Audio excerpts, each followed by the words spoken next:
Caesar was chosen consul for the 4th time and went into Spain to make war with the sons of Pompey, who were very young. The greatest battle fought between them in this civil war was here, at Munda.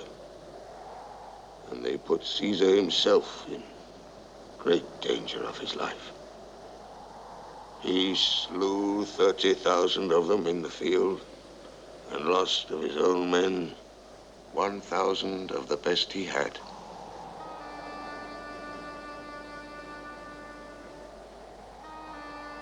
This was the last war that Caesar made.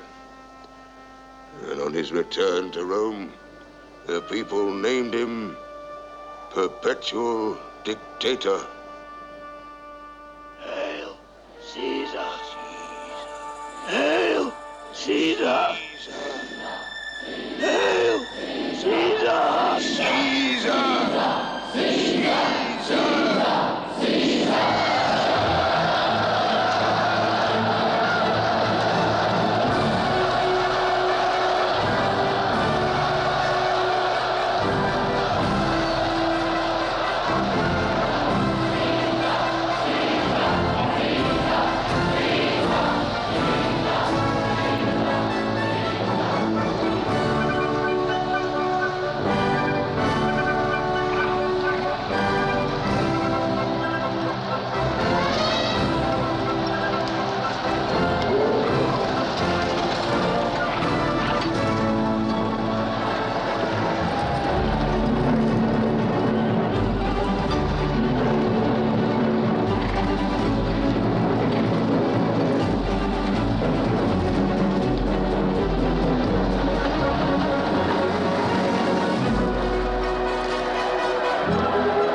Which I hope I can use with a safe conscience.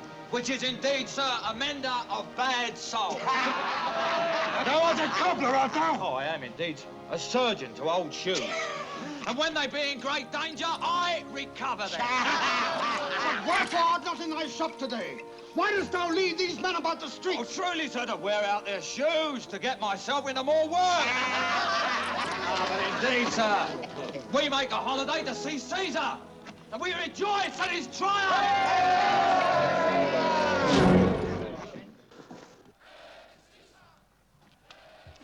Wherefore rejoice? What conquest brings he home? What tributaries follow him to Rome, to grace in captive bonds his chariot wheels? You blocks, You stones! You worse than senseless things. Oh, you hard hearts. You cruel men of Rome. Knew you not, Pompey? Many a time and oft have you climbed up walls, to battlements, and towers to windows, aye, and chimney tops, to see great Pompey pass the streets of Rome. And do you now call out to holiday?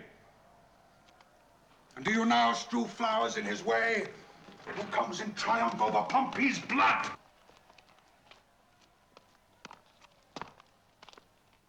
Be gone. Run to your houses. Fall upon your knees. Pray to the gods to intermit the plague that needs must light on this ingratitude.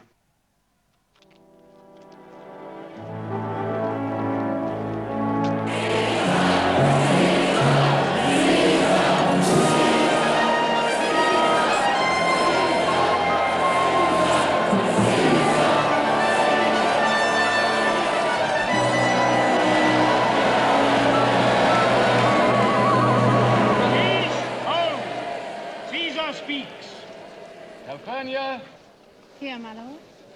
Stand you directly in Antonius' way when he doth run his course. Antonius. Caesar, my lord. Forget not in your speed, Antonius, to touch Calpurnia. For our elders say, the barren touch it in this holy chase, shake off their sterile curse. I shall remember. When Caesar says do this, it is performed. Set on and leave no ceremony out.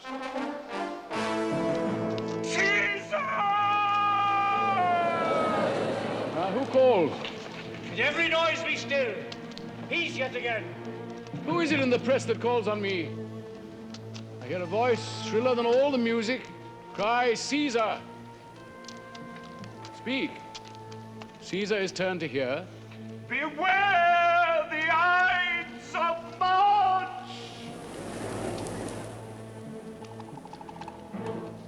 Beware the Ides of March!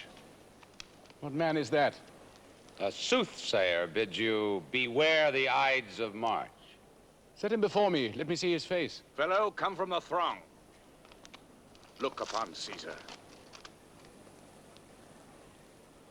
What sayest thou to me now?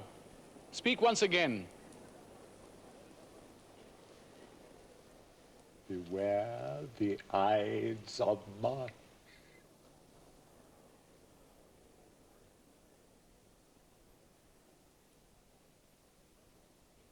He is a dreamer. Let us leave him. Pass.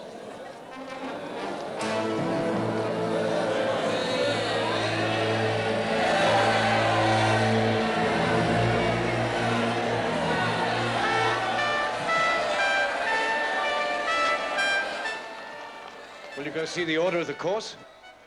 Not I. I pray you do. I am not gamesome. I do lack some of that quick spirit that is in Antony.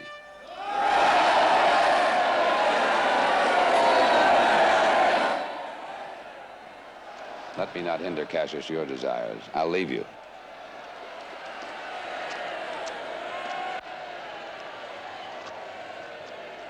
Brutus,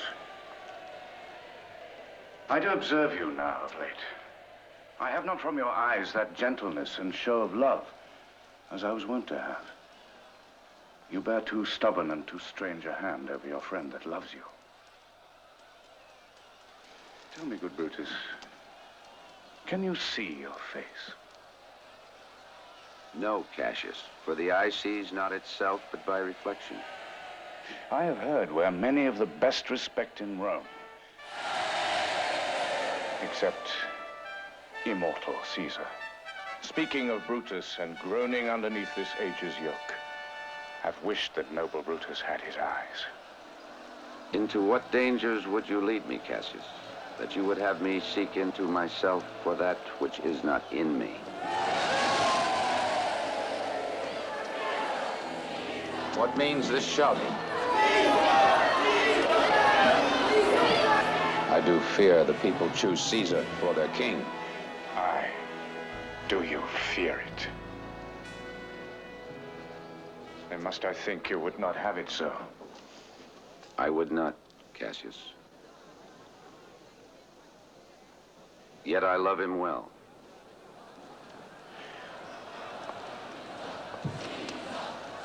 I cannot tell what you and other men think of this life.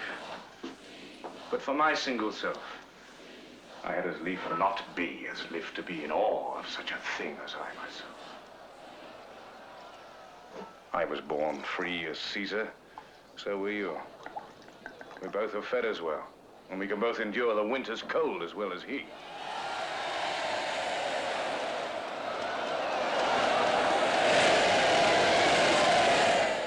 And this man is now become a god. And Cassius is a wretched creature that must bend his body if Caesar carelessly but not on him.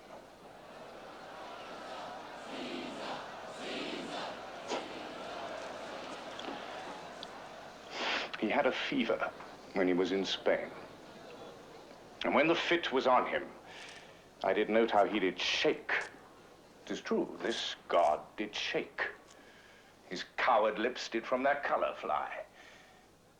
Aye, and that tongue of his that bade the Romans mark him and write his speeches in their books. Alas, it cried, "Give me some drink, Titinius," as a sick girl. Gods, it doth amaze me. A man of such a feeble temper should so get the start of the majestic world and bear the palm alone. Another general shout. I do believe that these applauses are for some new honors that are heaped on Caesar. My man, he doth bestride the narrow world like a colossus. And we, petty men, walk under his huge legs and peep about to find ourselves dishonorable graves.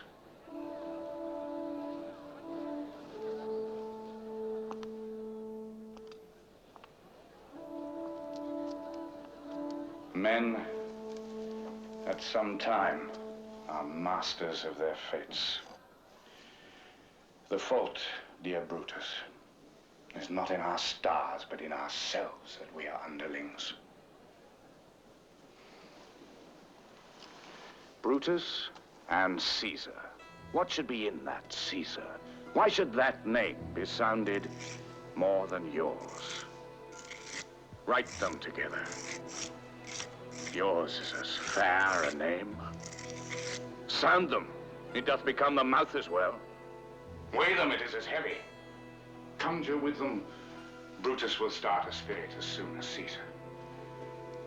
Now, in the names of all the gods at once, upon what meat doth this our Caesar feed, that he is grown so great? Age, thou art shamed. When went there by an age, since the great flood, when they could say, till now, that talked of Rome, that her wide walls encompass but one man?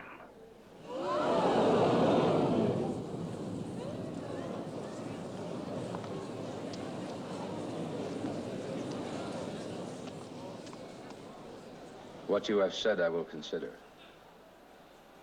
What you have to say, I will with patience hear, and find a time both meet to hear and answer such high things.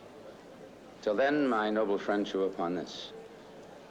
Brutus had rather be a villager than to repute himself a son of Rome under these hard conditions, as this time is like to lay upon us. I am glad that my weak words have struck but thus much show of fire from Brutus. But look you, Cassius. The angry spot doth glow on Caesar's brow, and all the rest look like a chidden train. Calpurnia's cheek is pale, and Cicero looks with such ferret and such fiery eyes as we have seen him in the Capitol being crossed in conference by some senators. Antonius. Caesar? Let me have men about me that are fat, sleek-headed men, and such a sleep o' nights. Yon Cassius has a lean and hungry look. He thinks too much. Such men are dangerous. Casca will tell us what the matter is. It's not dangerous. He's a noble Roman and well given. Would he were fatter. But I fear him not. Yet if my name were liable to fear, I do not know the man I should avoid so soon as that spare Cassius. He reads much, he is a great observer, and he sees quite through the deeds of men. He loves no plays as thou dost, Antony. He hears no music. Such men as he are never at heart's ease when they behold a greater than themselves, and therefore is he very dangerous. I rather tell thee what is to be feared than what I fear, for always I am Caesar. Come on my right hand, for this ear is deaf, and tell me truly what thou thinkst of him. Casca. Would you speak with me? Aye, Casca. Tell us what has chanced today that Caesar seems so sad. Why, there was a crown offered him. And being offered him, he put it by with the back of his hand. Thus. What was the second noise for? Why, for that too. They shouted thrice. What was the last cry for? Why, for that too. Was the crown offered him thrice? Aye, merry was it. And he put it by thrice. Every time, gentler than other. And at every putting by, mine honest neighbors shouted. Who offered him the crown? Why, Antony. Tell us the manner of it, gentle Casca. I can as well be hanged as tell the manner of it. It was mere foolery, I did not mark it. I saw Marc Antony offered him a crown. Yet it was not a crown, neither. It was one of these coronets. And as I told you, he put it by once. But for all that, to my thinking, he would fain have had it. And then he offered it to him again. And he put it by again. But to my thinking, he was very loath to lay his fingers off it. And then he offered it the third time. He put it the third time by. And still, as he refused it, the rabblemen hooted and clapped their chopped hands and threw up their sweaty nightcaps and uttered such a deal of stinking breath because Caesar refused the crown that it had almost choked Caesar. For he swooned and fell down at it. Consult, I pray you. What, did Caesar swoon? He fell down in the marketplace and foamed at mouth and was speechless. 'Tis very like. He hath the falling sickness. Caesar hath it not. But you and I, an honest Casca, we have the falling sickness. I know not what you mean by that. But before he fell down, when he perceived the common herd was glad he refused the crown, he offered them his throat to cut. And so he fell. And 3 or 4 wenches where I stood cried, "Alas, good soul," and forgave him with all their hearts. There's no heed to be taken of them. If Caesar had stabbed their mothers, they would have done no less. And after that, he came thus sad away? Aye. Did Cicero say anything? Aye. He spoke Greek. Huh? To what effect? It was Greek to me. I could tell you more news, too. Morellus and Flavius, for tearing scarves off Caesar's images, are put to silence. Very well. Ah, there was more foolery yet. If I could remember it. Will you sup with me tonight, Casca? No, I'm promised for. Will you dine with me tomorrow? Aye, if I be alive and your mind whole and your dinner worth the eating. Good. I will expect you. Do so. Farewell. Both. Till then, think of the world.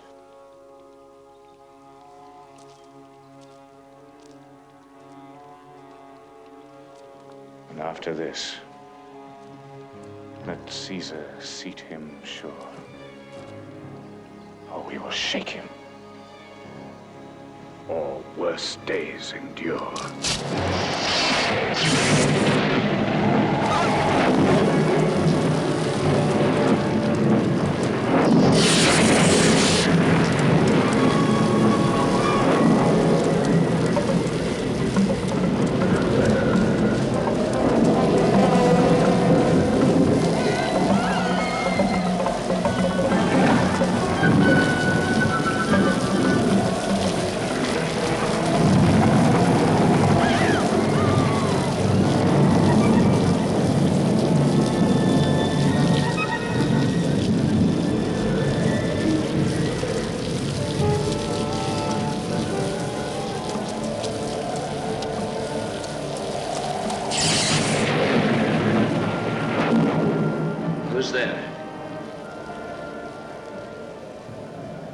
A Roman.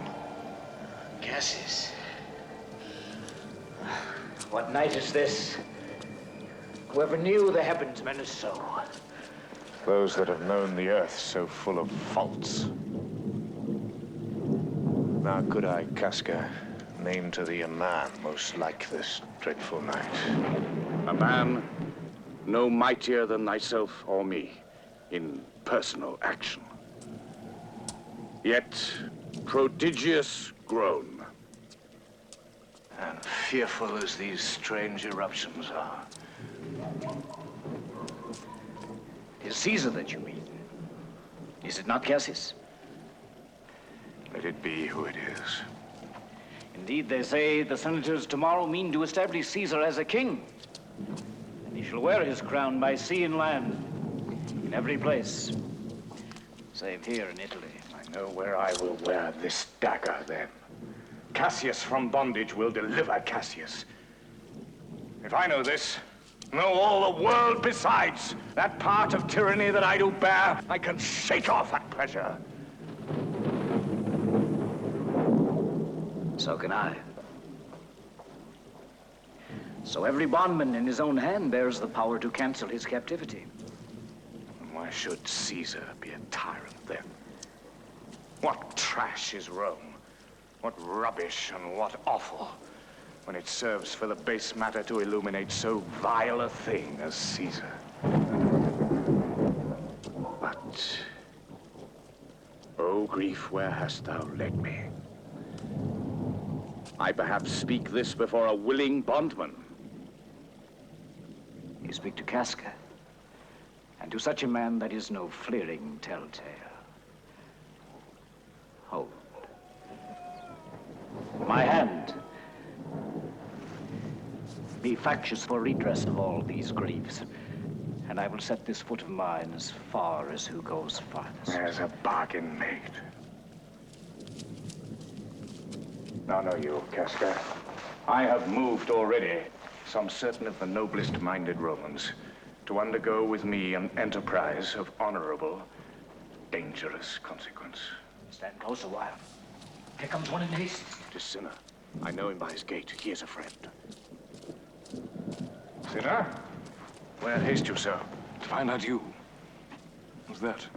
Tell us, Simba? No, it is Casca. One incorporate to our tents. I'm glad on't. What a fearful night is this. As 2 or 3 of us have seen strange sights. Am I not stayed for? Tell me. Yes, you are. Oh, Cassius, if you could but win the noble Brutus to our party. You content. Good Cinna. Take this paper and look you lay it in the praetor's chair where Brutus may but find it. Throw this in at his window. Set this up with wax upon old Brutus' statue. All this done, repair to Pompey's porch. Yeah. I will hie, and so bestow these papers as you bid me. Do so. Come, Casca. You and I will yet ere day see Brutus at his house. 3 parts of him is ours already. And the man in Tyre upon the next encounter yields him ours. It must be by his death. And for my part, I know no personal cause to spurn at him. He would be crowned. How that might change his nature, there's the question. It is the bright day that brings forth the adder, and that craves wary walking. The taper burneth in your closet, sir. Searching the window for a flint, I found this paper thus sealed up. I'm sure it did not light there when I went to bed. We'll get thee to bed again. It is not day.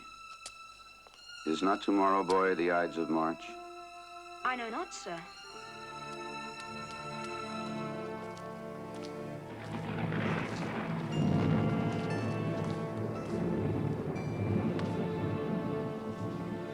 Brutus, thou sleepst. Awake and see thyself.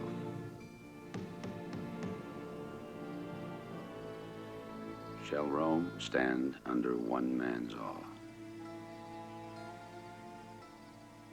What? Rome? Speak.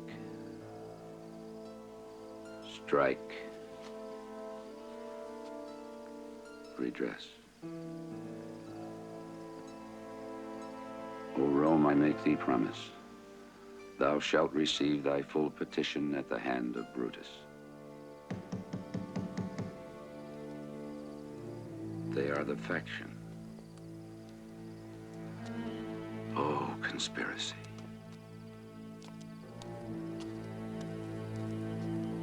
I think we have too bold upon your rest, good morrow, Brutus.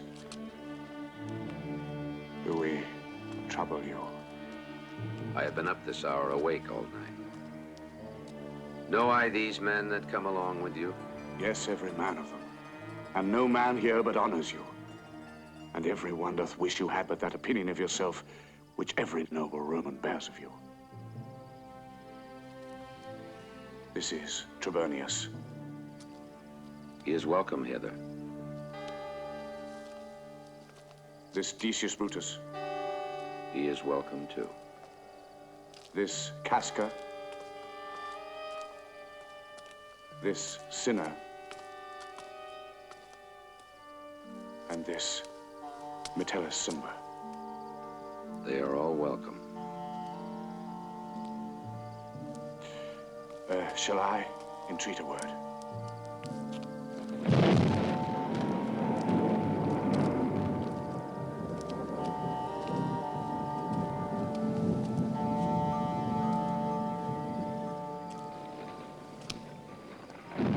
Here lies the east. Doth not the day break here? No. No, pardon, sir, it doth. Yonder lines that fret the clouds, messengers of day. You shall confess that you are both deceived. Here, as I point my sword, the sun arises. Give me your hands all over, one by one. And let us swear our resolution. No, not an oath. What need we any spur but our own cause to prick us to redress? What other bond than secret Romans that have spoke the word and will not falter? And what other oath than honesty to honesty engaged that this shall be? Or we will fall for it. Shall no man else be touched, but only Caesar? Decius well urged. I think it is not meet Marc Antony, so well beloved of Caesar, should outlive Caesar. We shall find of him a shrewd contriver. Let Antony and Caesar fall together. Our course will seem too bloody, Caius Cassius, to cut the head off and then hack the limbs like wrath in death and envy afterwards. For Antony is but a limb of Caesar. Let's be sacrificers, but not butchers, Caius. We all stand up against the spirit of Caesar. And in the spirit of men, there is no blood. Oh, that we then could come by Caesar's spirit and not dismember Caesar. But alas, Caesar must bleed for it. And gentle friends, let's kill him boldly, but not wrathfully.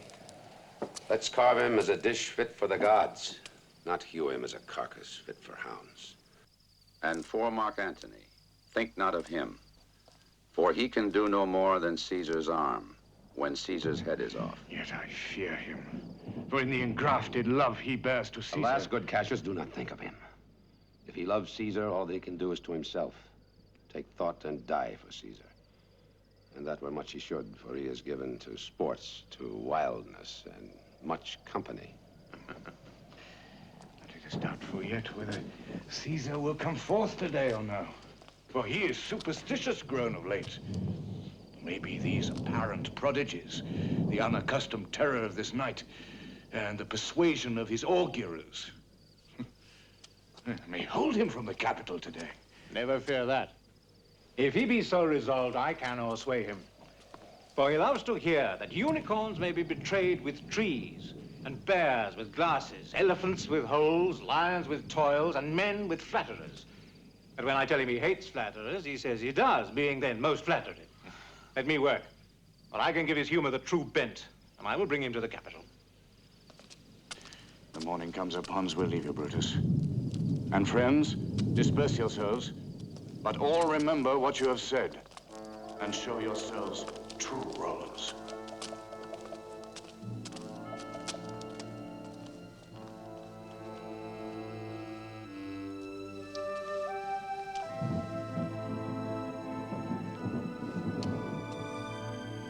Brutus, my lord.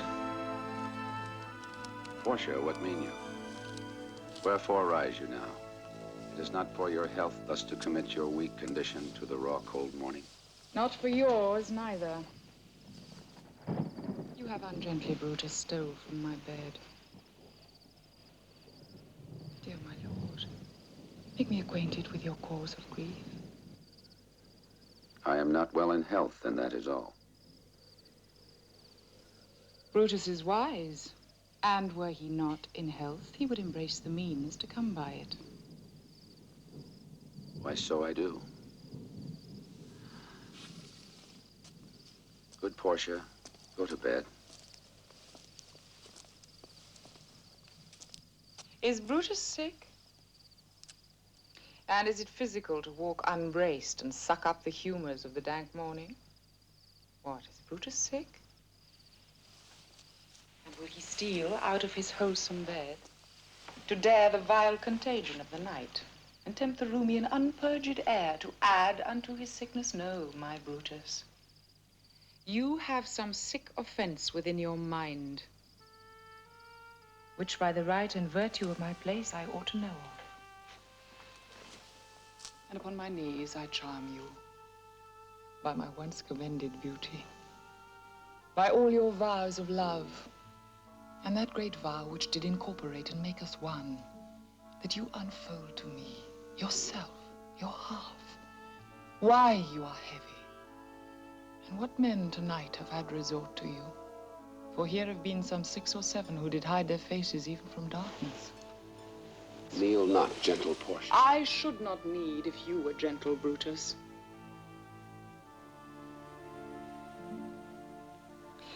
Within the bond of marriage, tell me, Brutus, is it accepted I should know no secrets that appertain to you? Am I your wife, but as it were in sort or limitation, to keep with you at meals, comfort your bed, talk to you sometimes? Dwell I but in the suburbs of your good pleasure? If it be no more, Portia is Brutus' harlot, not his wife. You are my true and honorable wife, as dear to me as are the ruddy drops that visit my sad heart. If this were true, then I should know the secret.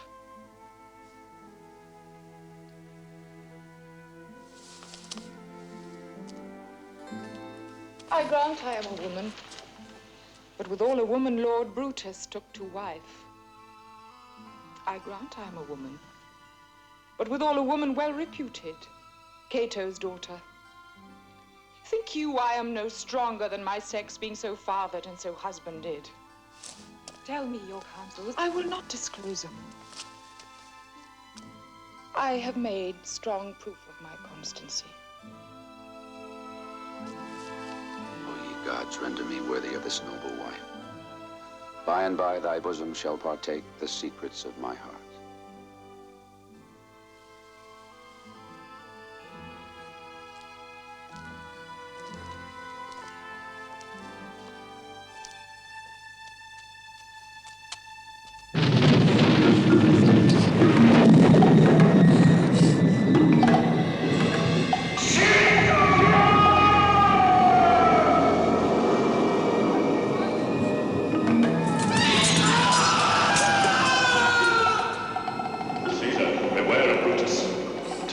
Cassius, come not near Casca. Have an eye to sinner, trust not to Bonius.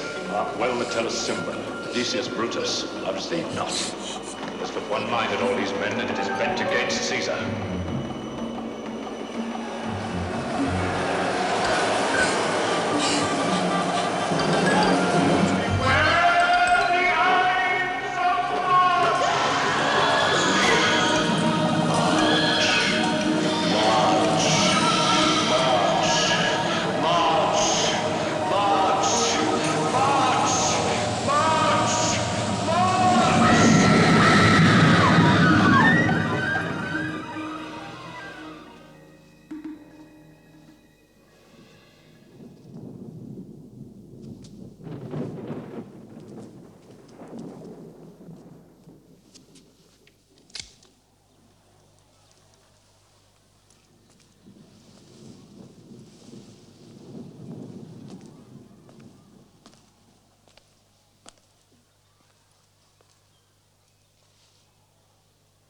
heaven nor earth have been at peace tonight.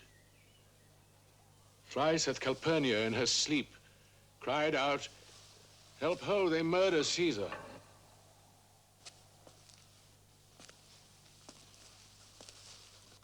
Who's within? My lord? Go bid the priests do present sacrifice and bring me their opinion of success. I will, my lord.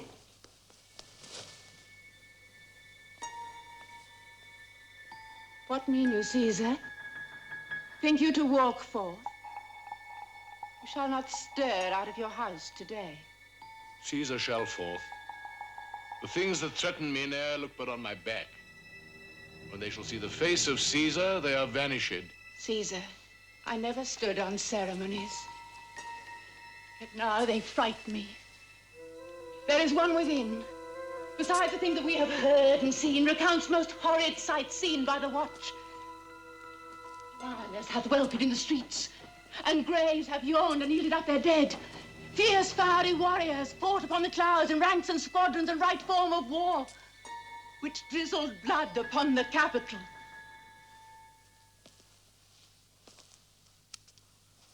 Noise of battle hurtled in the air. Horses did neigh, and dying men did groan, and ghosts did shriek and squeal about the streets. Oh, Caesar, these things are beyond all use, and I do fear them. What can be avoided, whose end is purposed by the mighty gods? Yet Caesar shall go forth, for these predictions are to the world in general as to Caesar. When beggars die, there are no comets seen. The heavens themselves blaze forth the death of princes. Cowards die many times before their deaths. The valiant never taste of death but once. Of all the wonders that I yet have heard, it seems to me most strange that men should fear. Seeing that death, a necessary end, will come when it will come.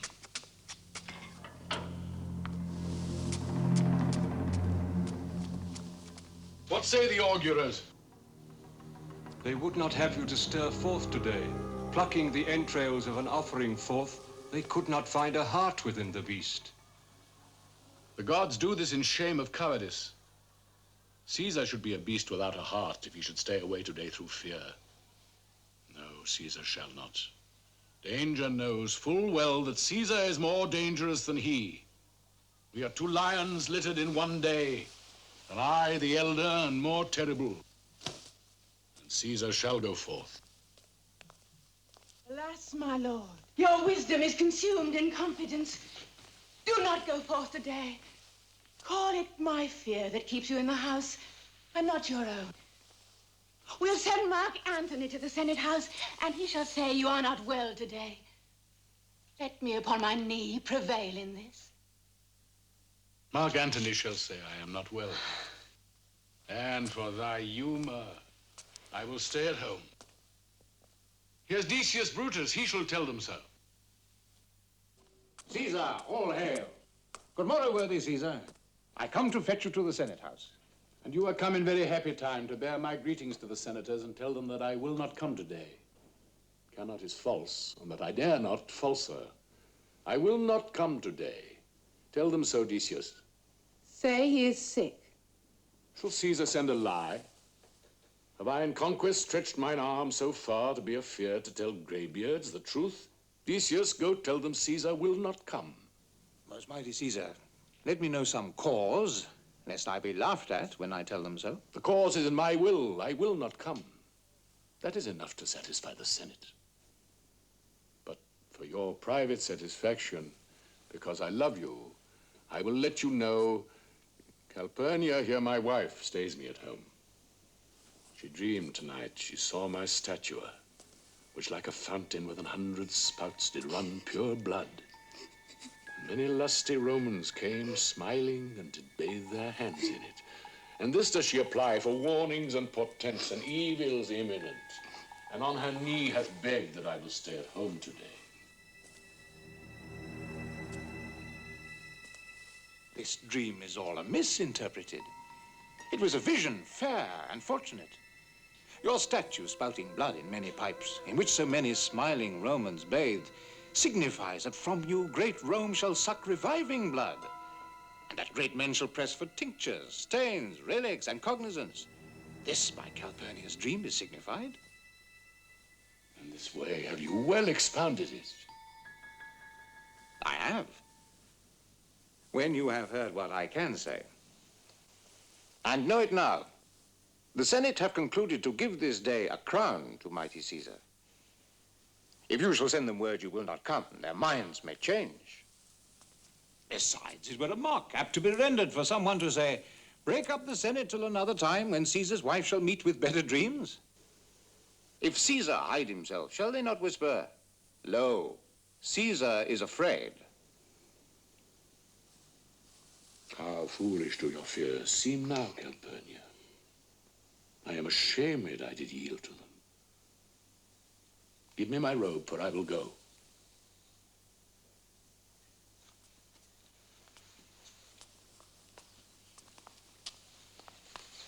And look where Publius is come to fetch me. Good morrow, Caesar. What, Brutus, you stirred so early too? Good morrow, Casca. Our sinner, what Metellus, now Trebonius. See, Antony, that rebels long o' nights, is notwithstanding up. Good morrow, Antony. Good morrow, noble Caesar. Good friends. Go in and taste some wine with me. And we, like friends, will straightway go together.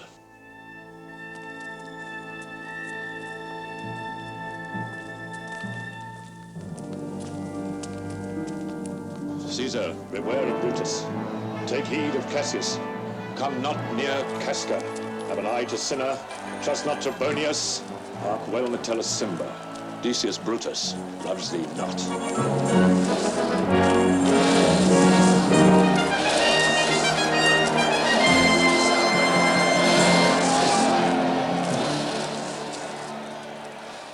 The Ides of March are come. Aye, Caesar, but not gone.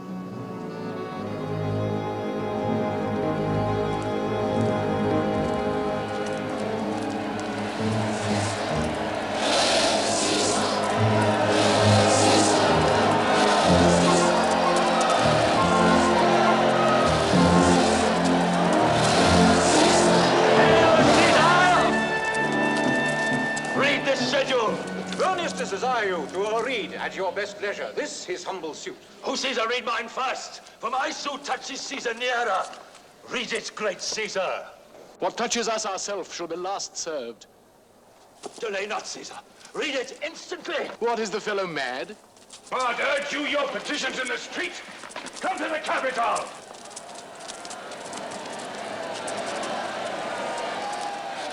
I wish your enterprise today may thrive. What enterprise, Popilius? Very well.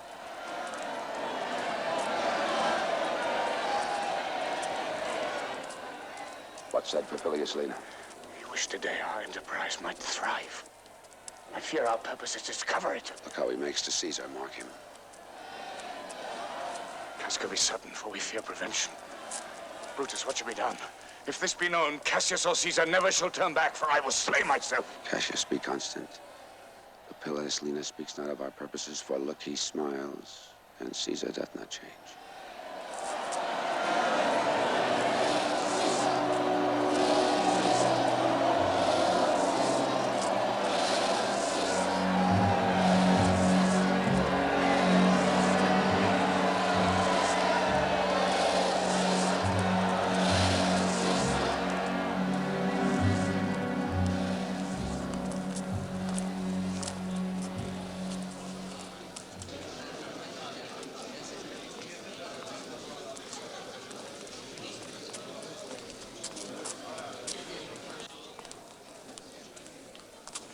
Trebonius knows his time. For look you, Brutus, he draws Marc Antony out of the way.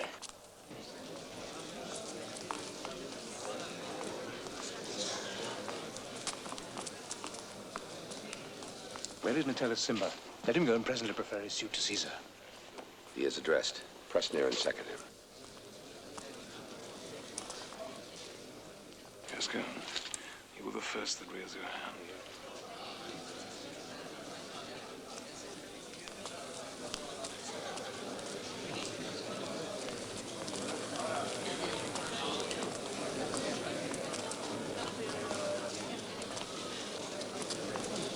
Are we all ready?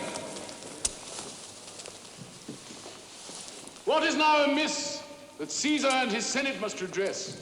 Most high, most mighty, and most puissant Caesar, Metellus Cimber throws before thy seat an humble heart. I must prevent these, Cimber. These couchings and these lowly courtesies might fire the blood of ordinary men and turn preordinance and first decree into the law of children. Be not fond to think that Caesar bears such rebel blood that will be thawed from the true quality with that which melteth fools. I mean sweet words, low crooked curtsies, and base spaniel fawning. Thy brother by decree is banished. If thou dost bend and pray and fawn for him, I spurn thee like a cur out of my way. No, Caesar doth not wrong, nor without cause will he be satisfied. Is there no voice more worthy than my own to sound more sweetly in great Caesar's ear for the repealing of my banished brother? I kiss thy hand, but not in flattery, Caesar. Desiring thee that Publius Cimber may have an immediate freedom of repeal. What? Brutus?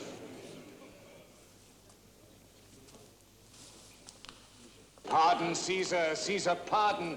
As low as to thy foot doth Cassius fall to beg enfranchisement for Publius Cimber. I could be well moved if I were as you.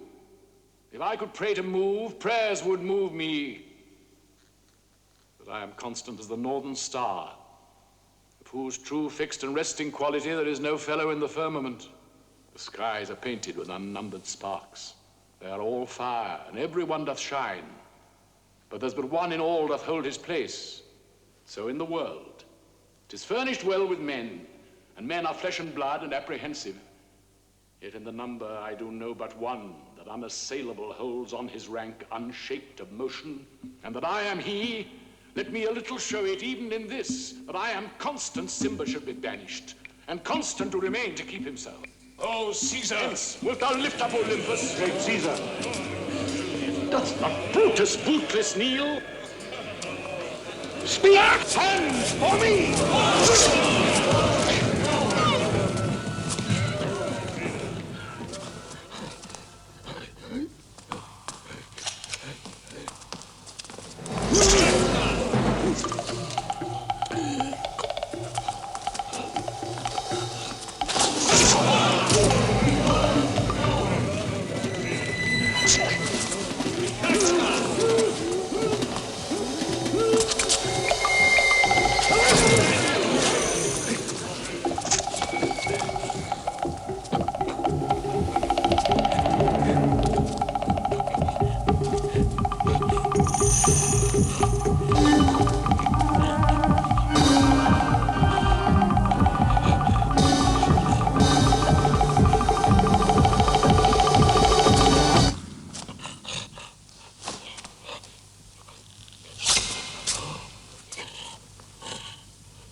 And fall, Caesar.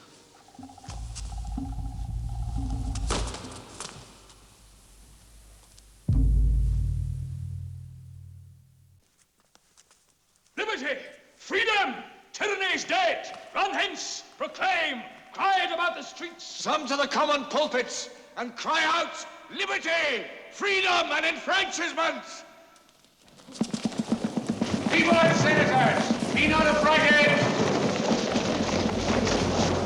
Why not? Stand still! Ambition's debt is paid.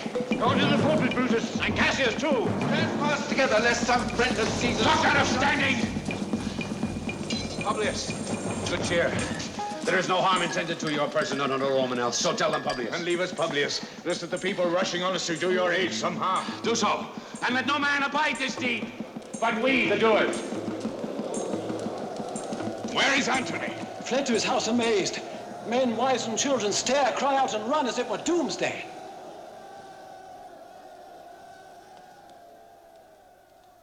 Stoop, Romans, stoop. And let us bathe our hands in Caesar's blood. Then walk we forth even to the marketplace, and waving our red weapons o'er our heads, let's all cry peace, freedom, and liberty. Stoop then and wash.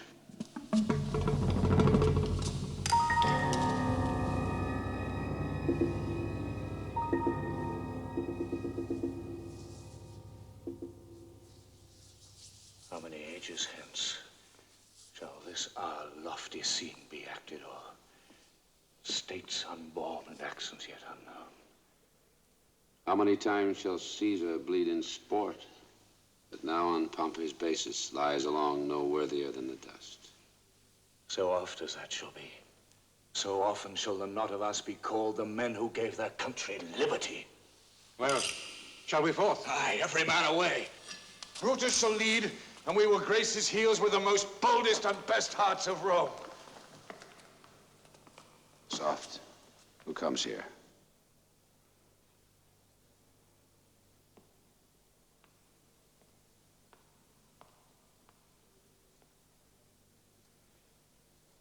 Welcome, Marc Antony.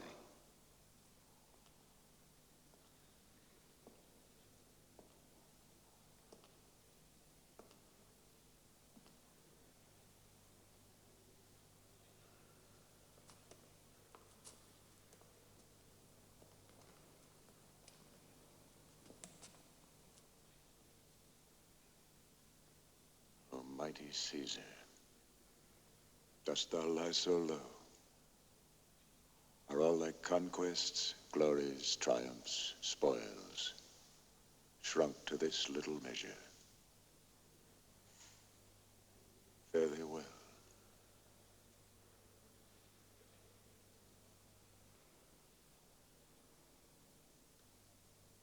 I know not, gentlemen, what you intend.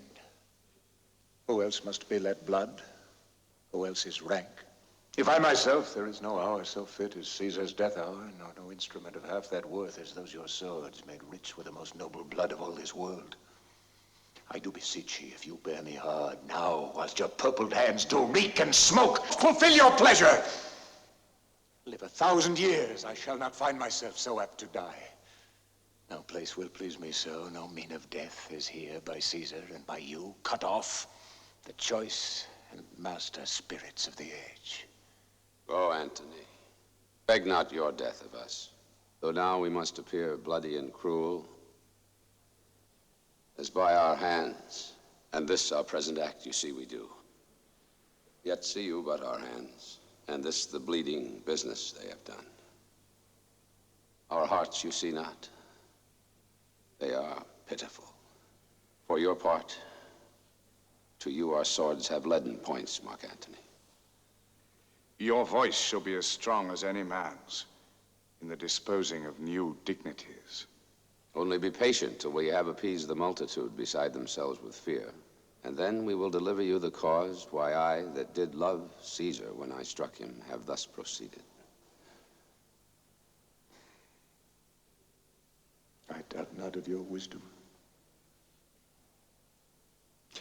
Let each man render me his bloody hand.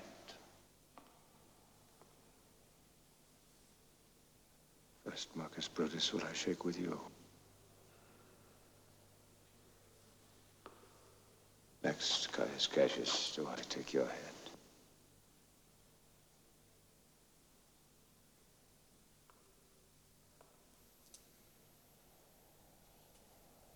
Caesar, if thy spirit look upon us now, shall it not grieve thee dearer than thy death to see thy Antony making his peace, shaking the bloody fingers of thy foes, most noble in the presence of thy corpse? Marc Antony. Pardon me, Caius Cassius. Will you be pricked in number of our friends? Or shall we honor not depend on you? Friends am I with you all, and love you all. Upon this hope that you shall give me reasons why and wherein Caesar was dangerous. Or else this were a savage spectacle. Our reasons are so full of good regard that were you, Antony, the son of Caesar, you should be satisfied. That's all I seek. And am moreover suitor that I may produce his body in the marketplace. And in the pulpit, as becomes a friend, speak in the order of his funeral.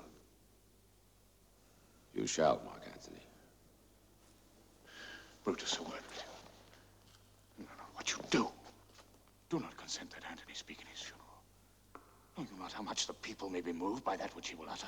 By your pardon, I will myself into the pulpit first and show the reason of our Caesar's death. What Antony shall speak, I will protest he does by leave and by permission. And that we are contented Caesar shall have all true rights and lawful ceremonies. It will advantage more than do us wrong. I know not what may fall. I like it not.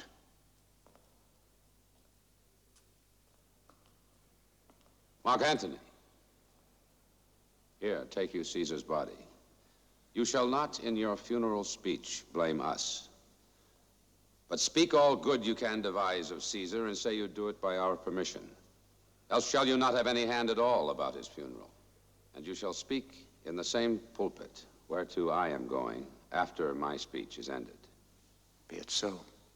I do desire no more. Prepare the body, then, and follow us.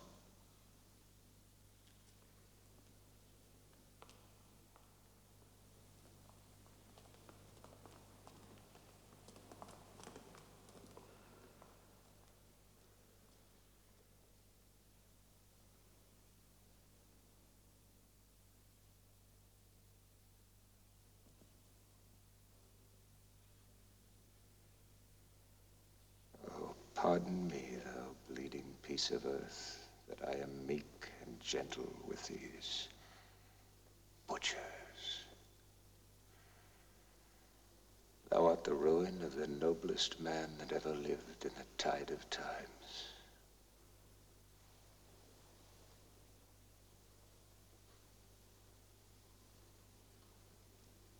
Woe to the hand that shed this costly blood. Over thy wounds now do I prophesy. A curse shall light upon the limbs of men. Domestic fury and fierce civil strife shall cumber all the parts of Italy. Blood and destruction shall be so in use, and dreadful objects so familiar that mothers shall but smile when they behold their infants quartered with the hand of war. Caesar's spirit ranging for revenge with Ate by his side, come hot from hell, shall in these confines with a monarch's voice cry havoc!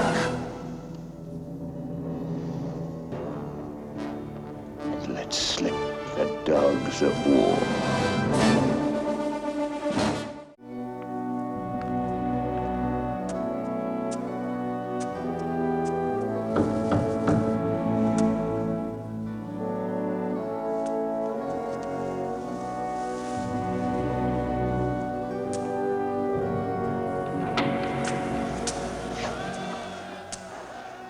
Serve Octavius Caesar, do you not? I do, Marc Antony. Caesar did write for him to come to Rome. He did receive his letters and is coming. And bid me say to you by word of mouth.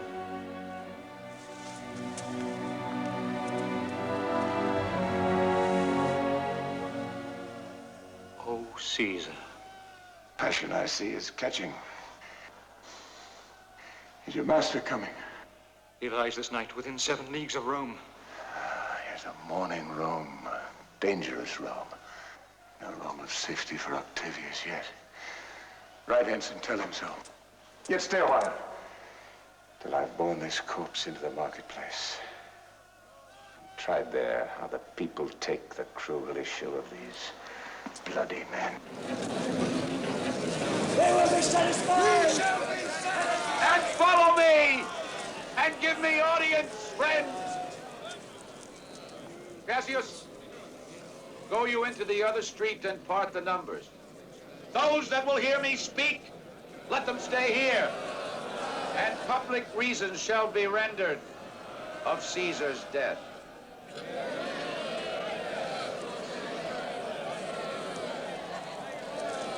The noble Brutus is ascended! Silence!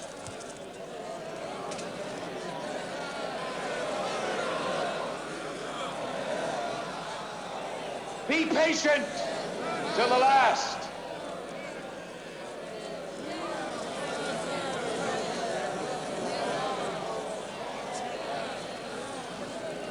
Romans, countrymen, and lovers, hear me for my cause, and be silent that you may hear. Believe me for mine honor, and have respect for mine honor that you may believe. Censure me in your wisdom, and awake your senses that you may the better judge. If there be any in this assembly, any dear friend of Caesar, to him I say that Brutus' love to Caesar was no less than his. If then that friend demand why Brutus rose against Caesar, this is my answer. Not that I loved Caesar less, but that I loved Rome more. Had you rather Caesar were living and die all slaves? Or that Caesar were dead to live all free men? As Caesar loved me, I weep for him. As he was fortunate, I rejoice at it. As he was valiant, I honor him.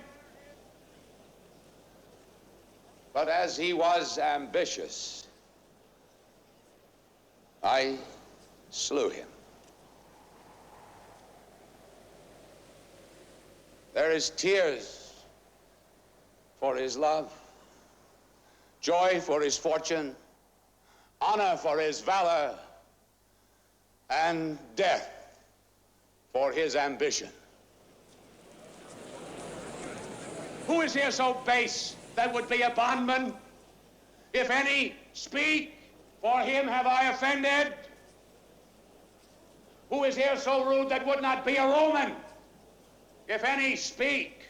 For him have I offended. Who is here so vile that will not love his country? If any, speak. For him have I offended. I pause for a reply.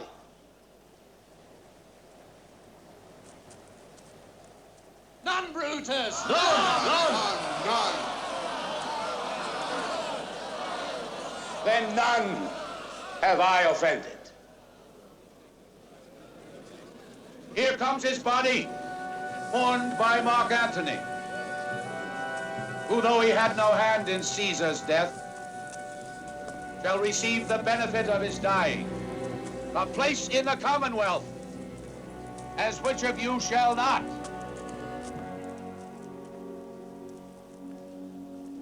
With this I depart, that as I slew my best lover for the good of Rome, I have the same dagger for myself, when it shall please my country to need my death.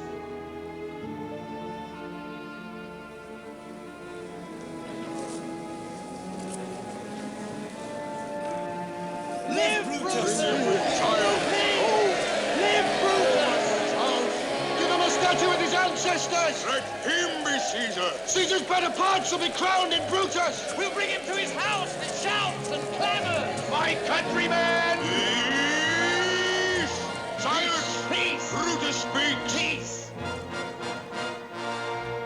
Good countrymen, let me depart alone. And for my sake, stay here with Antony. Do grace to Caesar's corpse, and grace his speech tending to Caesar's glories, which Antony, by our permission, is allowed to make.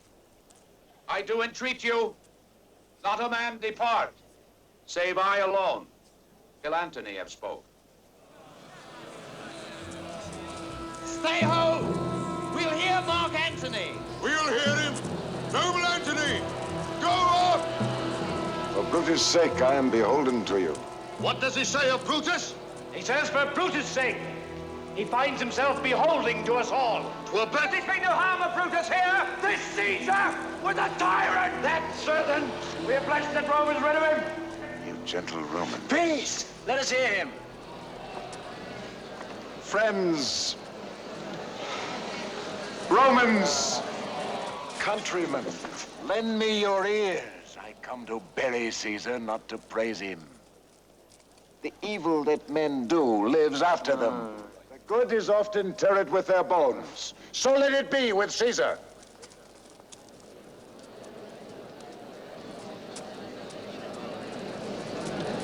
The noble Brutus hath told you Caesar was ambitious. If it was so, it was a grievous fault. And grievously hath Caesar answered it. Here, under leave of Brutus and the rest, for Brutus is an honorable man. Aye. So are they all honorable men. Come I to speak in Caesar's funeral.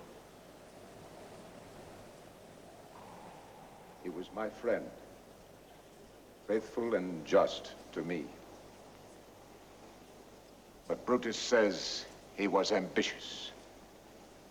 And Brutus is an honorable man. He hath brought many captives home to Rome, whose ransoms did the general coffers fill. Did this in Caesar seem ambitious, when that the poor have cried, Caesar hath wept? Ambition should be made of sterner stuff.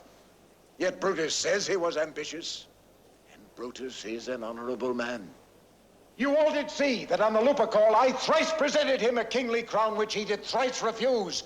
Was this ambition?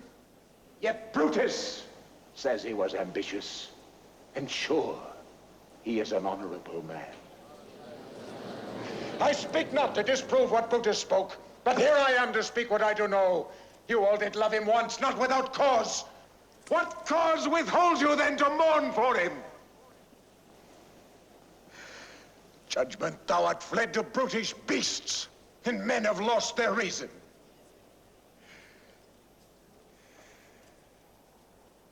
Bear with me. My heart is there with Caesar, and I must pause till it come back to me.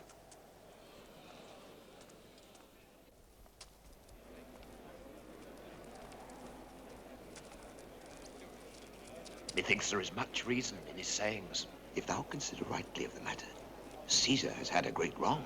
Has he, masters? I fear there will a worse come in his place. Mark ye his words. He would not take the crown. Therefore, 'tis certain he was not ambitious. There's not a nobler man in Rome than Antony. But yesterday, the word of Caesar might have stood against the world. Now lies he there, and none so poor to do him reverence. Oh, masters, if I were disposed to stir your hearts and minds to mutiny and rage, I should do Brutus wrong, and Cassius wrong, who you all know are honorable men. I will not do them wrong. I'd rather choose to wrong the dead, to wrong myself and you, than I would wrong such honorable men. But here's a parchment with the seal of Caesar. I found it in his closet. 'Tis his will. Let but the commons hear this testament, which, pardon me, I do not mean to read. And they would go and kiss dead Caesar's wounds and dip their napkins in his sacred blood. Yea, beg a hair of him for memory, and dying, mention it within their will. The will! Read it!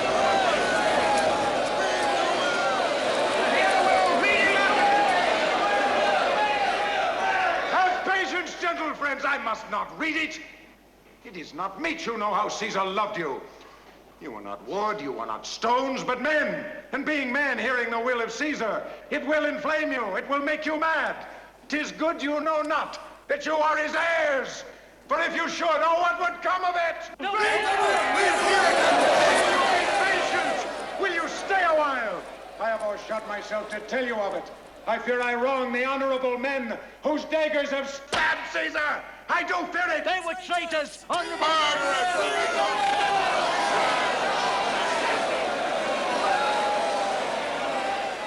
You will compel me then to read the will. Then make a ring about the corpse of Caesar and let me show you him that made the will. Shall I descend? And will you give me leave? Come down!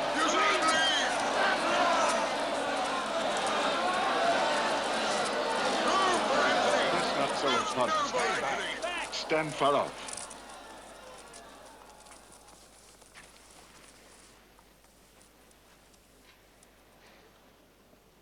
You all do know this mantle. I remember the first time ever Caesar put it on. It was on a summer's evening in his tent. That day he overcame the nervii.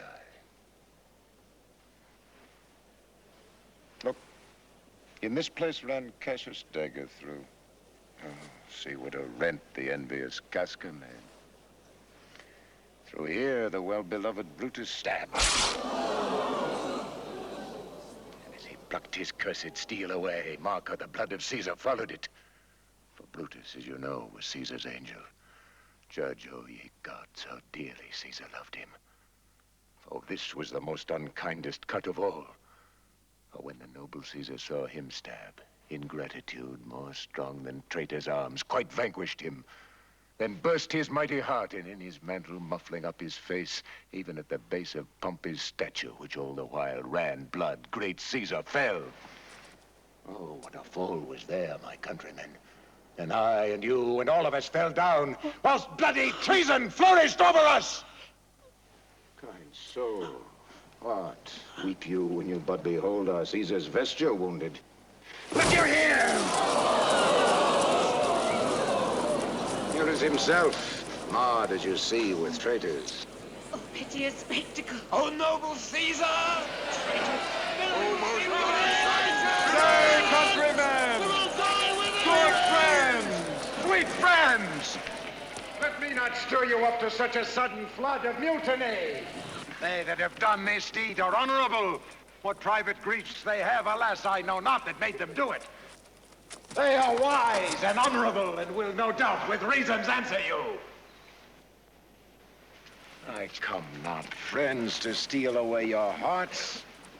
I am no orator, as Brutus is, but as you know me all, a plain, blunt man that love my friend, and that they know full well that gave me public leave to speak of him.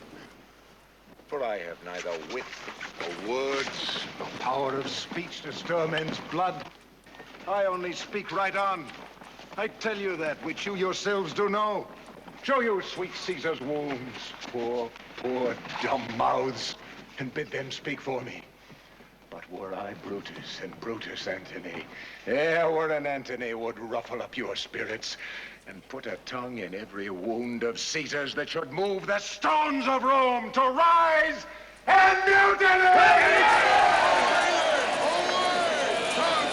Yet hear me, countrymen! Yet hear me speak! Why, friends, you go to do you know not what? Wherein hath Caesar thus deserved your love? Alas, you know not. I must tell you then. You have forgot the will I told you of. Here is the will. And under Caesar's seal, to every Roman citizen he gives, to every several man, 75 drachmas. Moreover, he hath left you all his walks, his private arbors and new planted orchards on this side Tiber. He hath left them you and to your heirs forever, common pleasures to walk abroad and recreate yourselves. Here was a Caesar When comes such another? Come away! Burn his body in the holy place, and with the brand fire the traitors' houses!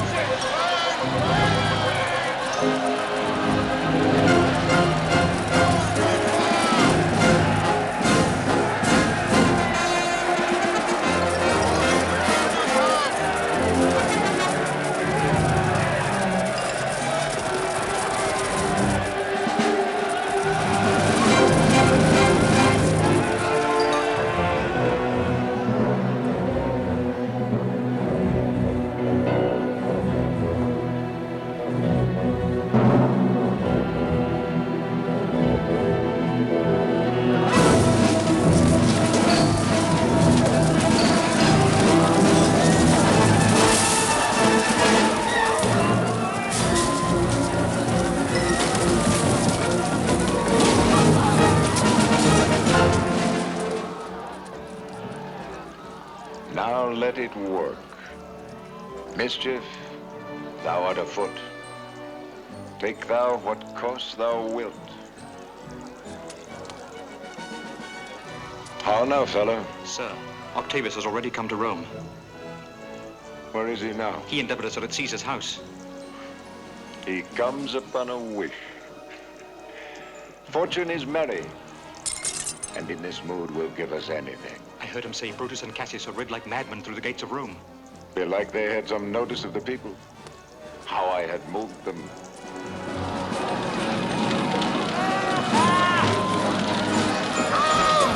Friends, ho! Comrades, to Brutus, to Cassius! Burn all!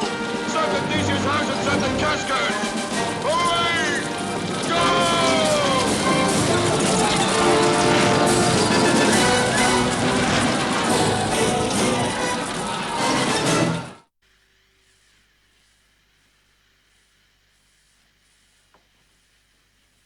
These many then shall die? Their names are pricked. Your brother too must die. Consent you, Lepidus? I do consent. Prick him down, Antony. Upon condition Publius shall not live, who is your sister's son, Marc Antony. He shall not live. Look, what a spot I damn him. Brutus and Cassius are levying powers. We must straight make head. Therefore, let our alliance be combined, our best friends made, and our means stretched. And let us presently go sit in council. Let us do so. For we are at the stake, and bayed about with many enemies.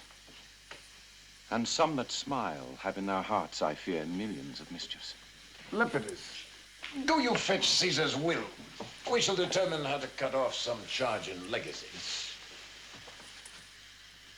What, shall I find you here? Or here or at the Capitol.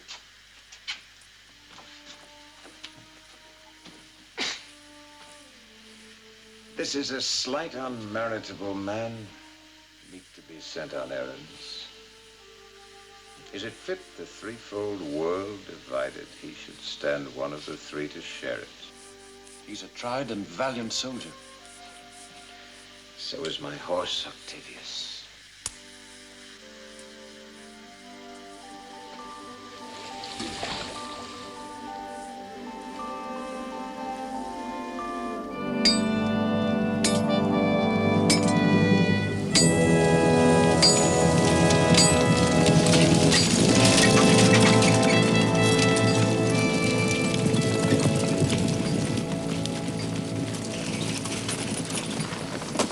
Noble Brutus, you have done me wrong! Judge me, you gods, wrong I mine enemies? And if not so, how should I wrong a brother? Before the eyes of both our armies here, which should perceive nothing but love from us, let us not wrangle. Brutus, this sober form hides wrongs. And when you do them... Cassius, be content. Speak your griefs softly. I do know you well. Let no man come to our tent till we have done our conference. Let Lucilius and Titinius guard our door. That you have wronged me, it doth appear in this. You have condemned and noted Lucius Pella for taking bribes here of the Sardians. were in my letters, praying on his side because I knew the man was slighted off. You wronged yourself to write in such a case. In such a time as this, it is not meet that every nice offense should bear his comment. Let me tell you, Cassius, you yourself are much condemned to have an itching palm, to sell and march your offices for gold to undeservers. I, an itching palm? You know that you are Brutus who speaks this, or by the gods, this speech where else you're lost. The name of Cassius honors this corruption, and chastisement that therefore hide his head. Chastisement? Remember March. The Ides of March, remember. Did not great Julius bleed for justice' sake? What shall one of us that struck the foremost man of all this world contaminate our fingers with base bribes and sell the mighty space of our large honors for so much trash as may be grasped thus? I'd rather be a dog and bay the moon than such a Roman. Brutus, bait not me. I'll not endure it. You forget yourself to hedge me in. I'm a soldier, I. Older in practice, abler than yourself to make conditions. Go to, you are not. I am. I say you are not. Urge me no more. I shall forget myself. Have mind upon your health. Tempt me no farther. Away, slight man. Is possible? Hear me, for I will speak. Must I give way in room to your rash choler? Shall I be frighted when a madman stares? Holy gods, ye gods, must I endure all this? All this I more. Fret till your proud heart break. Go show your slaves how choleric you are and make your bondmen tremble. Must I budge? Must I observe you? Must I stand and crouch under your testy humor? By the gods, you shall digest the venom of your spleen, though it do split you. For from this day forth, I'll use you for my mirth, yea, my laughter when you are waspish. Is it come to this? You say you are a better soldier. Let it appear so. Make your vaunting true, and it shall please me well. For mine own part, I shall be glad to learn of noble men. You wrong me every way. You wrong me, Brutus. I said an elder soldier, not a better. Did I say better? If you did, I care not. When Caesar lived, he durst not thus have moved me. Peace, peace. You durst not so have tempted him. I durst not. No. What? Durst not tempt him? For your life, you durst not. Do not presume too much upon my love. I may do that I shall be sorry for. You have done that you should be sorry for. I did send to you for gold to pay my legions, which you denied me. Was that done like Cassius? Should I have answered Caius Cassius so? When Marcus Brutus grows so covetous to lock such rascal counters from his friends, be ready, gods, with all your thunderbolts. Dash him to pieces. I denied you not. You did. I did not. He was but a fool that brought my answer back. Brutus hath rived my heart. A friend should bear his friend's infirmities, but Brutus makes mine greater than they are. I do not till you practice them on me. You love me not. I do not like your faults. A friendly eye could never see such faults. Flatterers would not, though they do appear as huge as high Olympus. Oh, come, Antony and young Octavius, come. Revenge yourselves alone on Cassius, for Cassius is a weary of the world. Hated by one he loves, braved by his brother, checked like a bondman, all his faults observed, set in a notebook, learned and conned by rote to cast into my teeth. Oh, I could weep my spirit from my eyes.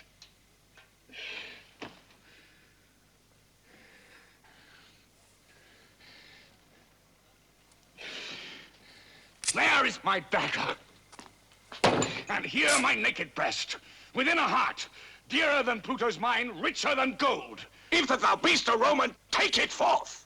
I that denied thee gold will give my heart. Strike as thou didst at Caesar, for I know when thou didst hate him worst, thou lovest him better than ever thou lovest Cassius.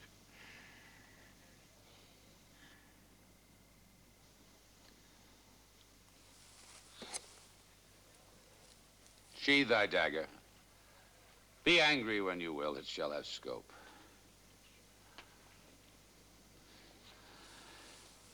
Oh, Cassius, you are yoked with a lamb that carries anger as the flint bears fire, who much enforced shows a hasty spark, and straight is cold again.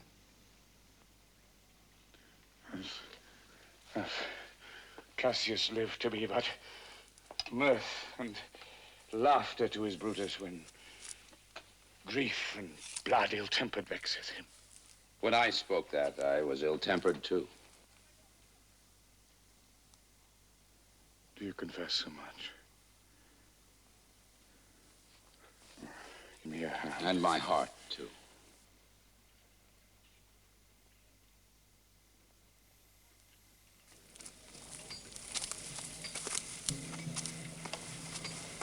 Lucilius and Titinius, bid the commanders prepare to lodge their companies tonight.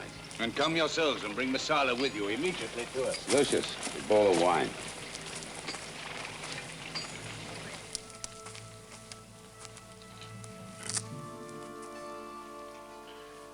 I did not think you could have been so angry.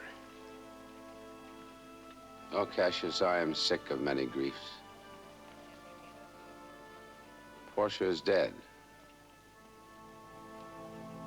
Portia? She is dead. How escaped I killing when I crossed you so? Oh, insupportable and touching loss. Upon what sickness? Impatient of my absence and grief that young Octavius and Marc Antony made themselves so strong. For with her death, that tidings came. With this, she fell distract, and her attendants absent. Swallowed fire. And died. So. Even so.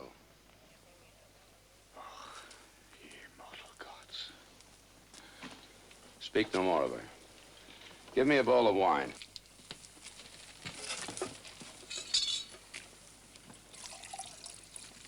In this, I bury all unkindness, Cassius. My heart is thirsty for that noble pledge. Come in, Titinius. Welcome, good Messala. Now sit we close about this taper here and call in question our necessities. Portia, art thou gone? No more, I pray you. Messala, I have here received letters that young Octavius and Marc Antony come down upon us with a mighty power, bending their expedition toward Philippi. Myself have letters of the self-same tenor. What do you think of marching to Philippi presently? I do not think it good. Your reason? 'Tis better that the enemy seek us. So shall he waste his means, weary his soldiers, doing himself offense. Whilst we, lying still, are full of rest, defense, and nimbleness. Good reasons must of force give place to better. The people twixt Philippi and this ground do stand but in a forced affection, for they have grudged us contribution. Hear me, good brother. Under your pardon, you must note beside that we have tried the utmost of our friends.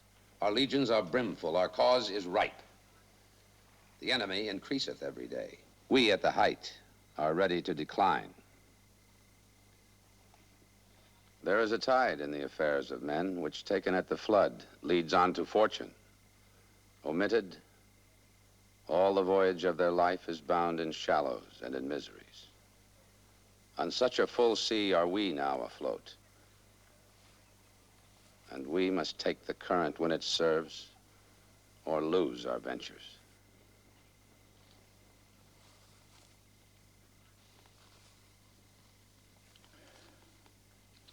Then with your will go on.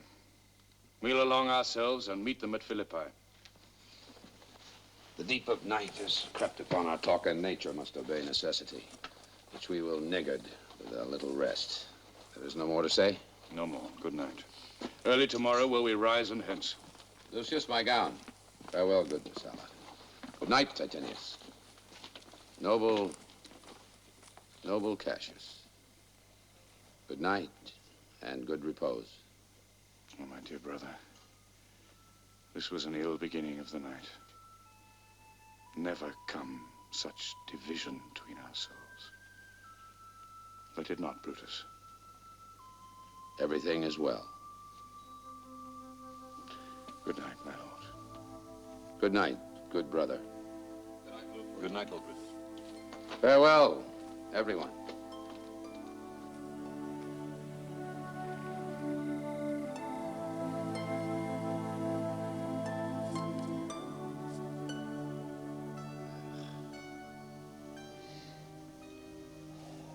How ill this taper burns.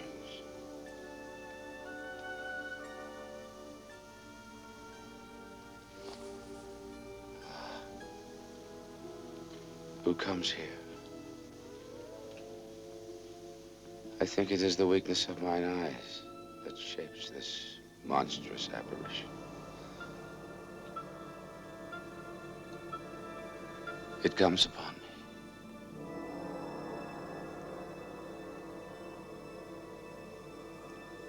Art thou anything?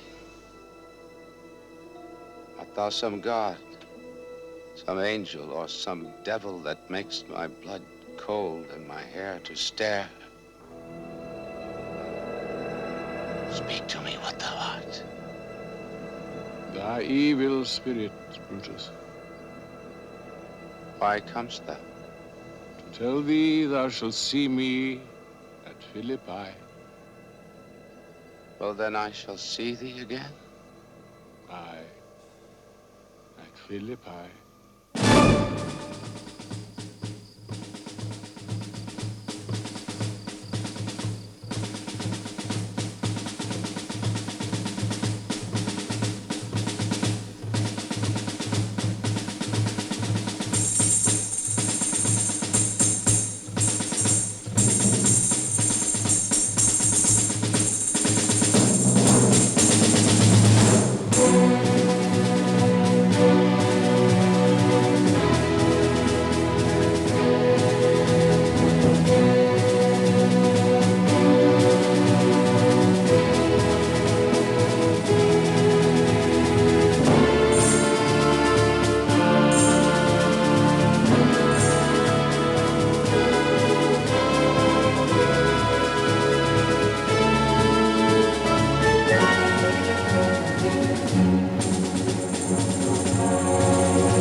The enemy would not come down, but keep the hills and upper regions. It proves not so. Their battles are at hand. They mean to warn us at Philippi here, answering before we do demand of them.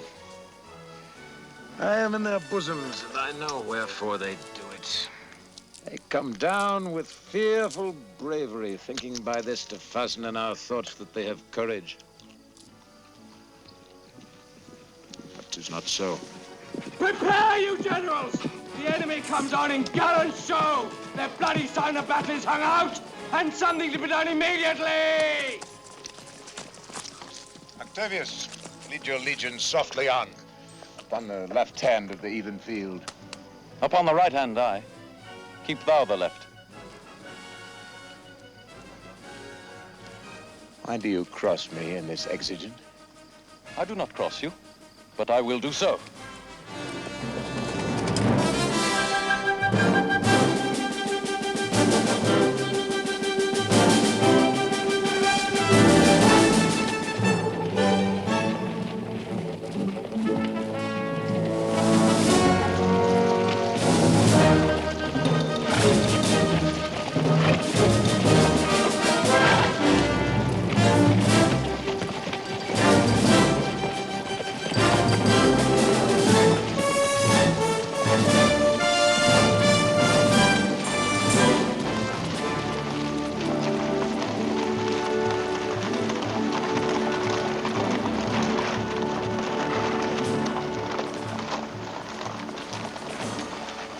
Stand and would have parley.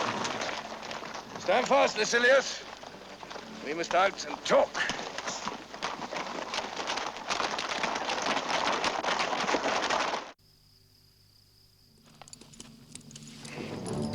Make forth. The generals would have some words. Stir not until the signal.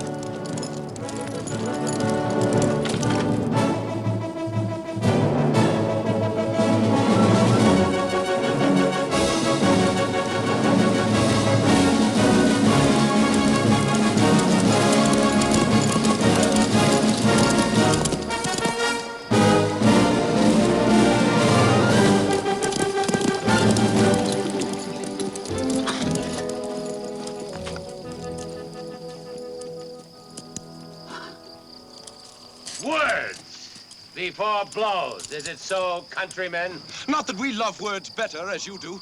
Good words are better than bad strokes, Octavius. With your bad strokes, Brutus, you gave good words. When your vile daggers hacked one another in the side of Caesar, you showed your teeth like apes and fawned like hounds and bowed like bondmen, kissing Caesar's feet. You flatterers. Flatterers? Now, Brutus, thank yourself. This tongue had not offended so today, if Cassius might have ruled. Come, come, the cause. If arguing make us sweat, the proof of it will turn to redder drops. Look, I draw a sword against conspirators. When think you that the sword goes up again? Never, till Caesar's 33 wounds be well avenged, or till Octavius Caesar shall add his slaughter to the sword of traitors. Caesar, thou shalt not die by traitors' hands. So I hope. I was not born to die on Brutus' sword. Oh, if thou wert the noblest of thy strain, young man, thou couldst not die more honorable. A peevish schoolboy, worthless of such honor, joined with a masker and a reveler. Hold Cassius still. Defiance, traitors, hurl we in your teeth. If you dare fight today, come to the field. If not, when you have stomachs. Come, Antony, away.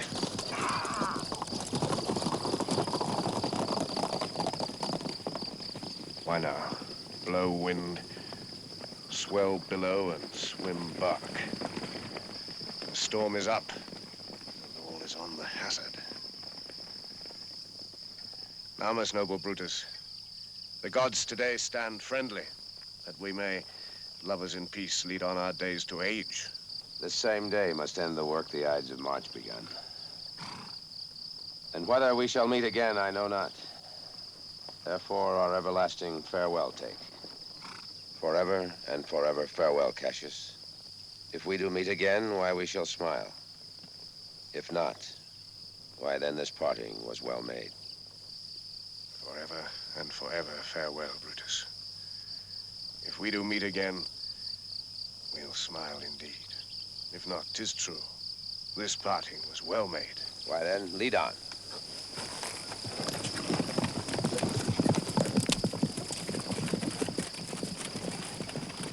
Oh, that a man might know the end of this day's business ere it come. But it sufficeth that the day will end, and then the end is known.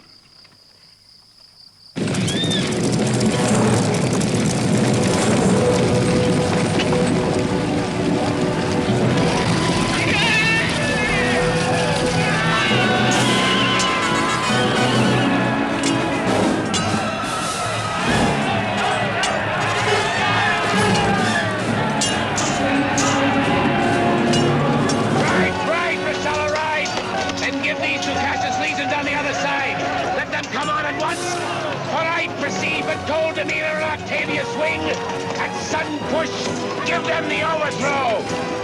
Ride, Messala, ride! Let them all come on!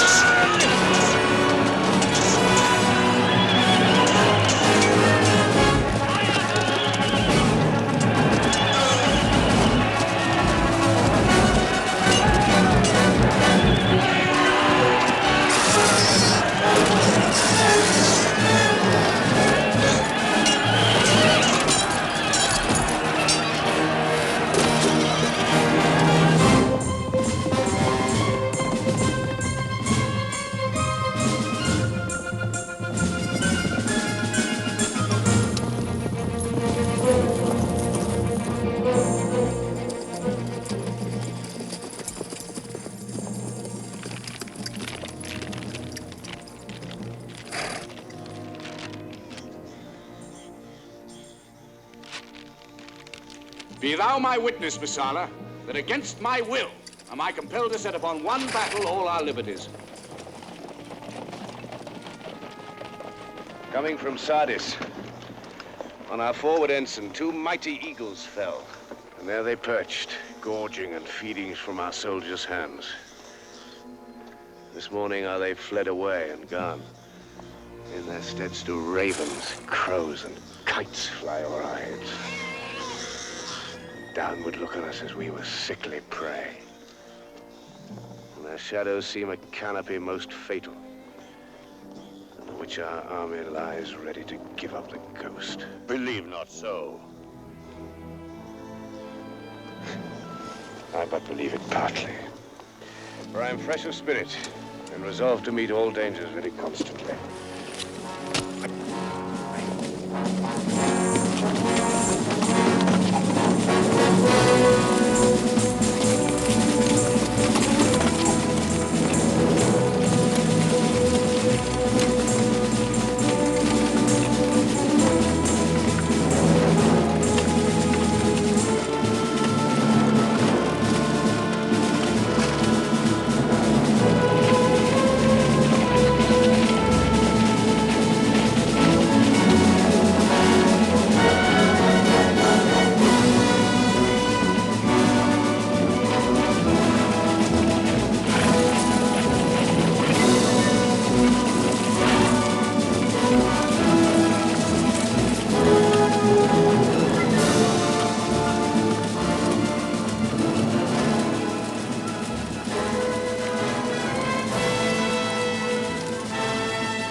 This ensign here of mine was turning back. I slew the coward. Oh, Cassius, Brutus gave the word too early.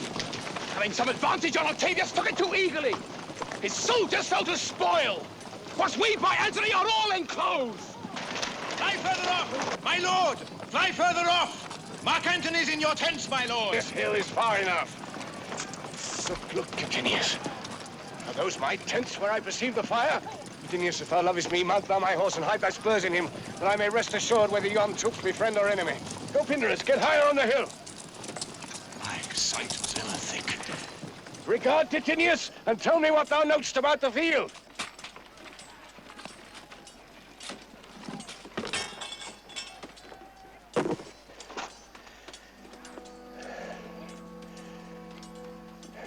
This day I breathe it first.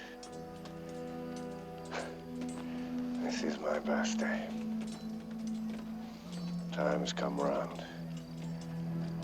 Where I did begin, there shall I end. My life is run his compass. Sirrah, what news? Titinius is enclosed round about with horsemen that make to him on the spur. Yet he spurs on. Now they are almost on him. And hark, they shout for joy. Come down, behold no more. Oh, coward that I am to live so long, to see my best friend ta'en before my face. Sirrah, come hither. In Parthia did I take thee prisoner, and then I swore thee, saving of thy life, that whatsoever I did bid thee do, thou shouldst attempt it. Come now, keep thy oath.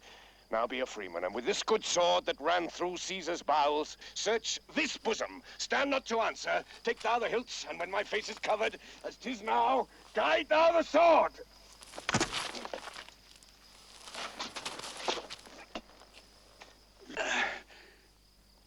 Caesar, thou art revenged, even with the sword that killed thee.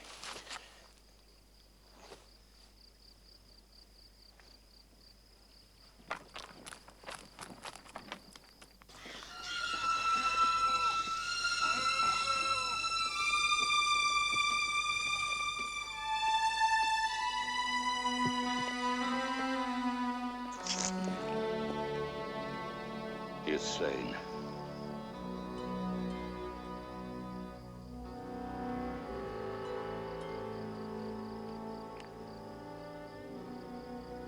O Julius Caesar, thou art mighty yet. Thy spirit walks abroad and turns our swords in our own proper entrails. The sun of Rome is set. Our day is gone. Why didst thou bid me forth, brave Cassius?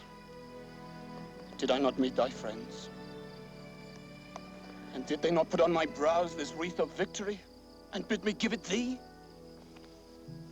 Didst thou not hear their shouts?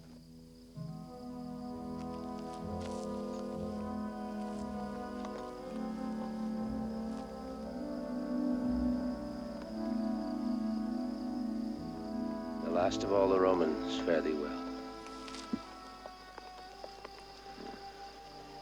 Friends, I owe more tears to this dead man than you shall see me pay.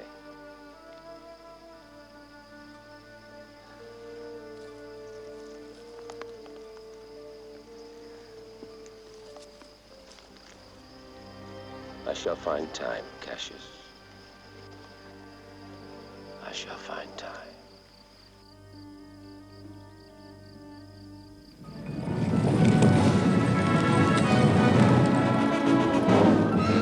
Too brutal.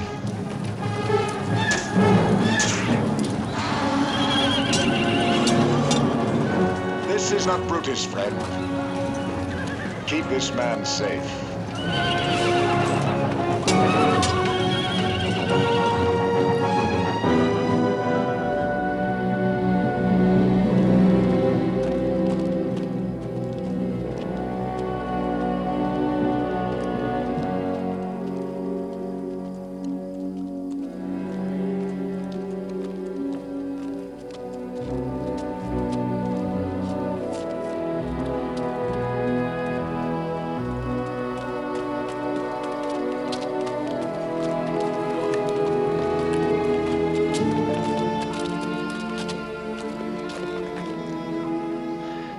Come, poor remains of friends. Rest on this rock.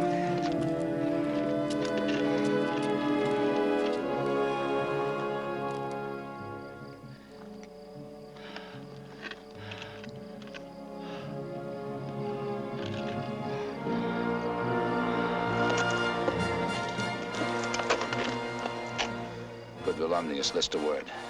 What says, my lord? Why this, Volumnius? The ghost of Caesar hath appeared to me 2 several times by night.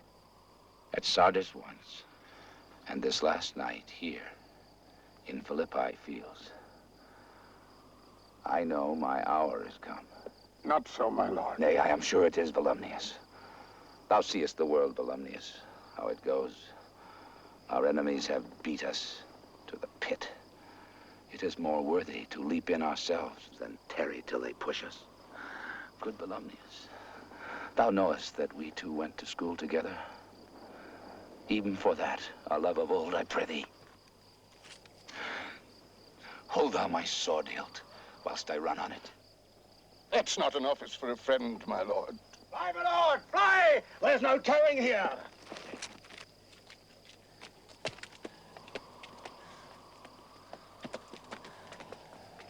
Farewell to you, and you, Volumnius. Countrymen, my heart doth joy that yet in all my life I found no man but he was true to me. I shall have glory by this losing day, more than Octavius and Marc Antony by this vile conquest shall attain unto. But fare you well at once, for Brutus' tongue hath almost ended his life's history. Night hangs upon mine eyes. My bones would rest that have but labored to attain this hour. Fly, my lord, fly. Hence I will follow. I prithee, Strato, stay thou by thy lord. Thou art a fellow of a good respect. Thy life hath had some smatch of honor in it. Hold thou my sword, and turn away thy face while I do run upon it. Wilt thou, Strato? Give me a hand first. Fare you well, my lord. Farewell, good Strato.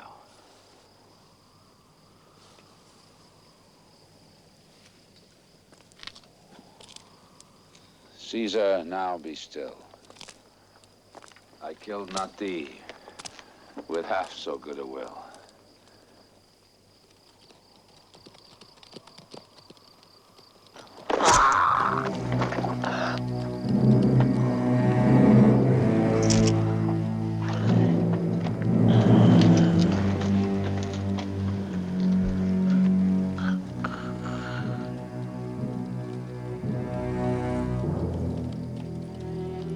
What man is that?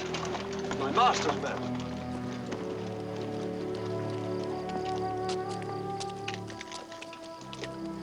Where is thy master? Free from the bondage you're in, my lord. Conquerors can but make a fire of him. For Brutus only overcame himself, and no man else hath honor by his death.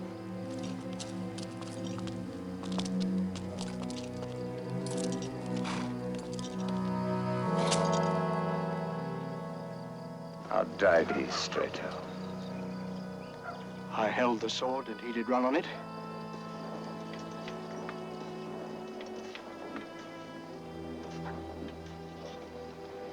This was the noblest Roman of them all.